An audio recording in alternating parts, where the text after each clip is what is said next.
it's important for people to understand humanity and dignity exist in all of us. And I think that's sort of the core of what the Universal Declaration of Human Rights stands for, is that we all have certain rights.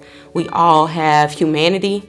We all should be able to keep that in every walk of our life. And I always tell people, if we could just pause and embrace the humanity and dignity in folks, then we're going to start at a different place. We're going to start at a great place. I was a lawyer doing the day-to-day direct representation of my clients.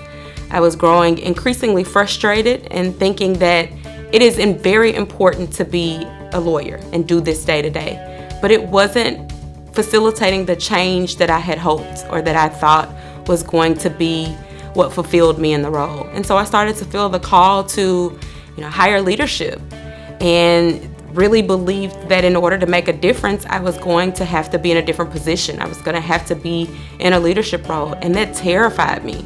It's much easier to just stay an advocate. It would have been much easier to never venture into politics, never venture into becoming the chief public defender. But the more I thought about all of the reasons I was telling myself, no, you shouldn't do that, they were the very reasons that I believe that this is the position I'm supposed to be in for this time. And so I would say the first step is be courageous. It is scary. When you think about wanting to make a difference, you're really saying, I want to do a big job.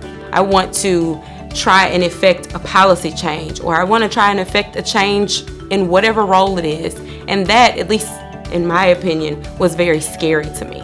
And so I had to embrace that fear. I had to sort of coach myself through all of the negativity that was swimming in my mind that would have sort of led me down a path of, I'm not the one to do this. There's somebody else. And, if you really feel led to make a difference, I think you have to follow that calling. And the first step is to really be courageous and say, I'm ready for whatever the journey brings me. And then you put people in place that can help you navigate all of the ins and outs of what making a difference really looks like. And that can look, like so much. On a micro level, it can look like just being kind to people. And on a major level, it could look like leading this country or leading our world or whatever it is. I think the first step is be courageous. Trust yourself and, do it scared, really.